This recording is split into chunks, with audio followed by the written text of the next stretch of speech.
هذا هاي الطيور شوشنة، لكن سبحان الله بليل وكذا ما ينشافن بشكل جيد، لكن من رقبتها ومنقارها واضحة انه هي تشوشنة.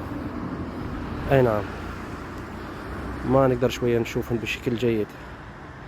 اي نعم، هذا تشوشنة، هذه تشوشنة. هذه دجاجة ماي. خلينا تتحرك. هنا اكثر واضحة شوي، بعدنا التصوير عنها.